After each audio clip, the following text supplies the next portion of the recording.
Assalamu alaikum. I'm Natasha. Today I'm going to teach you about cells and tissue, जो कि bio का chapter number 4 है। इसके बारे में हम पढ़ने जा रहे हैं। तो सबसे पहले हम सेल्स और टिश्यूज़ की डेफिनेशन को क्लियर करेंगे। What is cell? सेल की डेफिनेशन हम स्टार्ट से पढ़ते आए हैं, फर्स्ट चैप्टर से। सेल को हम यूँ डिफ़ाइन कर सकते हैं, cell is the structural and functional unit of life or living organisms। यानी सेल ज़िंदा चीज़ों की बुनियादी इकाई है, उनके स्ट्रक्चर की, उनकी साख्त की और उनके फंक्शंस की। और अगर हम टिश्यूज़ को देखें तो similar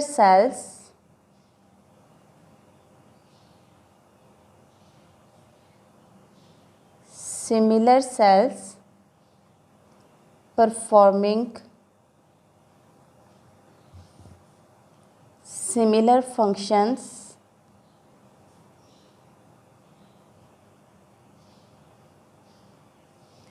are organized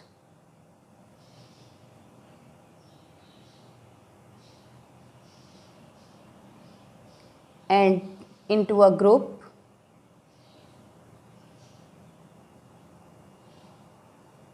that groups are known as tissues। तो अगर हम अपनी कॉमन लाइफ में इधर उधर देखें तो हमें पता चलेगा कि बटरफ्लाई के विंग्स या अगर कोई भी लिविंग थिंग है, जैसे पेंसिल को आप शॉर्प करते हो, उससे जो कचरा या उससे जो लकड़ी उतरती है वो भी सेल्स हैं। अगर किसी वेजिटेबल के, किसी फ्रूट्स के पील्स हैं यानी छिलके, तो वो भी सेल्स हैं। अगर आपके फिंगर के नेल्स हैं वो भी सेल से मिलके बने हुए हैं। आपकी आई लैशेस वो भी सेल से मिलके बनी हुई हैं। तो हर लिविंग थिंग, चाहे वो अब डेड हो चुकी है, that is made up of cells and cellular structures. तो आज जो हमारा टॉपिक है वो है माइक्रोस्कोपी। माइक्रोस्कोपी को हम यूँ डिफ़ाइन कर सकते हैं, microscopy it is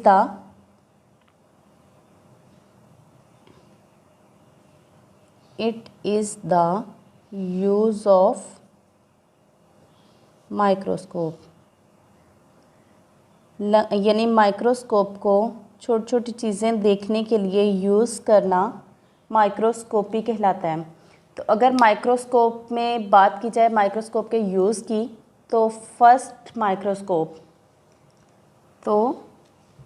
first compound microscope, ये एक इम्पॉर्टेंट पॉइंट है, एमसीक्यूज़ में भी पूछा जाता है और शॉर्ट क्वेश्चन में भी पूछ लिया जाता है। 1595 की बात है, ये डेट आपने बहुत अच्छे तरीके से याद करनी है। 1595 में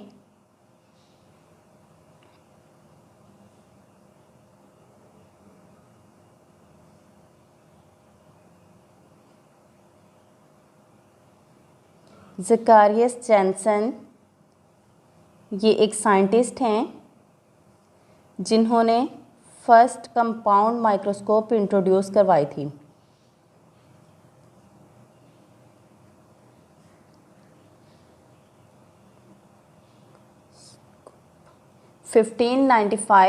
ज़ेकारियस Janssen introduce the first compound microscope. ये फर्स्ट कंपाउंड माइक्रोस्कोप जो इन्होंने डेवलप की थी, ये कैसी थी? तो students, it was a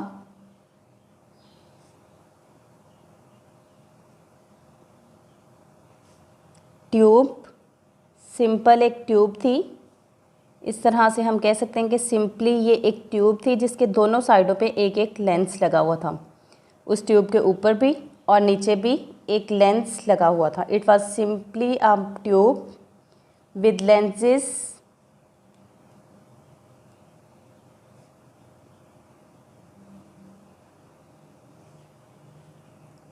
at each end। तो अगर इस कंपाउंड माइक्रोस्कोप के बारे में मज़ीद हम देखें, इसकी मैग्नीफिकेशन पावर, ये कुछ बातें हैं जो आपने इस कंपाउंड माइक्रोस्कोप की याद करनी हैं। इसकी मैग्नीफिकेशन पावर कितनी थी? It's magnification power is 3x to 9x। Magnification power का मतलब मैग्नीफाई करना, बड़ा करके दिखाना। तो ये चीज़ों को कितना बड़ा करके दिखा सकती थी? 3 गुना से लेके 9 गुना तक, 3 टाइम्स से लेके 9 टाइम्स तक। यानी एक चीज़ को डबल किया, डबल से फिर और बढ़ाया तो ये 3x हो जाएगा। इसी तरह से 9 पॉइंट्स तक उसको बड़ा करके दिखाना 3x to 9x होगा। तो अब कुछ टर्मिनोलॉजीज़ हैं जो माइक्रोस्कोपी में यूज़ होती हैं। उनमें फ़र्स्ट टर्म यही है जो अभी हमने पढ़ी है, इसको हम कहते हैं मैग्नीफिकेशन पावर। ये टर्म्स बहुत ज़्यादा इम्पॉर्टेंट हैं। सिंपली इसको मैग्नीफिकेशन भी कहा जाता है और मैग्नीफिकेशन पावर भी कहा जाता है। इसकी अगर डेफिनेशन करनी हो तो इसको हम यूँ डिफ़ाइन कर सकते हैं, magnification is the increase in apparent size of an object। यानी किसी भी चीज़ की ज़ाहरी जो उसका साइज़ है उसको बड़ा करके दिखाना मैग्नीफिकेशन है। अपेरेंट का मतलब है जैसी वो चीज़ हमें दिखने में नज़र आती है, यानी ज़ाहिर जैसे होती है, उसकी ज़ाहरी शक्ल सूरत को बड़ा करके दिखाना मैग्नीफिकेशन कहलाता है। और आप लोगों को पता है कि वो जो फर्स्ट कंपाउंड माइक्रोस्कोप ज़कैरियस सेंसन ने इंट्रोड्यूस करवाई थी, उसकी मैग्नीफिकेशन पावर थी 3x to 9x। ये MCQs में पूछा जा सकता है, इसको बहुत अच्छे से आपने याद करना है। और मैग्नीफिकेशन पावर की डेफिनेशन भी उसके साथ साथ एक और डेफिनेशन है, that is known as resolution. Resolution, इसको सिंपली रेजोल्यूशन भी कहा जाता है और अगर हम चाहें तो रेजोल्यूशन पावर भी कह सकते हैं। एक ही चीज़ के ये दो अलग अलग नाम हैं। तो अगर आप लोग देखें किसी भी तस्वीर को जूम करके, किसी कैमरा में बनी हुई तस्वीर को, चाहे आप अपने मोबाइल में बनी हुई पिक्चर को जूम करके देखें, तो आप लोगों को पता है कि वो तस्वीर जो है पिक्सल्स से मिलके बनी हुई है, यानी छोटे छोटे डॉट्स से मिलके बनी हुई है। यानी छोटे छोटे डॉट्स मिलते हैं और एक बड़ी तस्वीर बना देते हैं। तो रेजोल्यूशन यही है कि कोई दो पॉइंट्स कितने क्लियर हैं, कितने दूर हैं, इसी को रेजोल्यूशन कहा जाता है। जैसे ये दो पेंसिल्स हैं, ये दिखने में हमें लग रहा है कि दोनों पेंसिल्स साथ जुड़ी हुई हैं, इनके दरमियान डिस्टेंस नहीं है, लेकिन ये साथ नहीं जुड़ी हुई। अगर आप इनको गौर से देखें, इसी तरह अगर हम माइक्रोस्कोप के ज़रिए दो चीज़ों को देखें तो उनके दरमियान डिस्टेंस को कितना क्लियर किया जा सकता है, इसको रेजोल्यूशन पावर कहते हैं। एक दफ़ा इसकी डेफिनेशन को समझ लें, उसके बाद मैं बताती हूँ दोबारा से। Resolution is the measure of clarity of an image। यानी एक इमेज आपको कितनी क्लियर नज़र आएगी, इसको उसकी रेजोल्यूशन पावर कहा जाता है। इसकी डेफिनेशन का एक और पॉइंट है, it is the minimum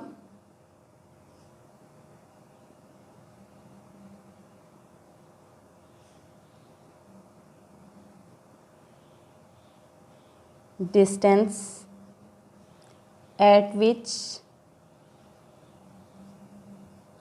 two objects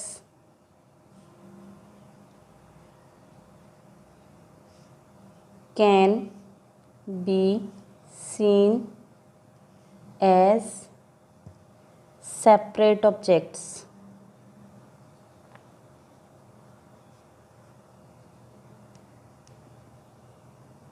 यानी दो चीज़ें अलग अलग कितने फासले से नज़र आ सकती हैं, उसको उसकी रेजोल्यूशन पावर कहा जाता है। रेजोल्यूशन पावर की एग्ज़ाम्पल में आप लोग ये याद कर सकते हैं दैट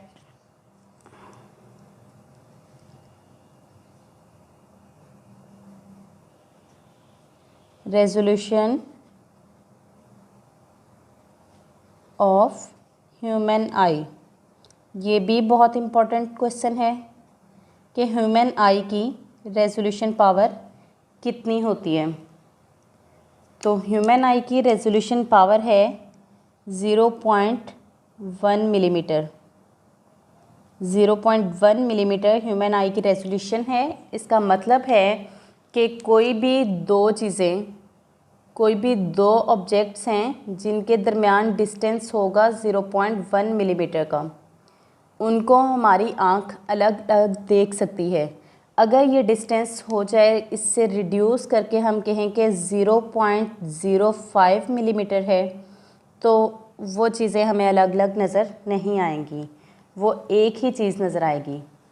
तो उम्मीद है आपको मैग्नीफिकेशन पावर और रेजोल्यूशन पावर की डेफिनेशन समझ आ गई होगी।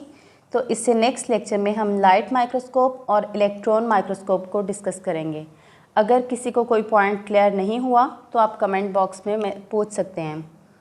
Thank you for watching. अल्लाह हाफिज़।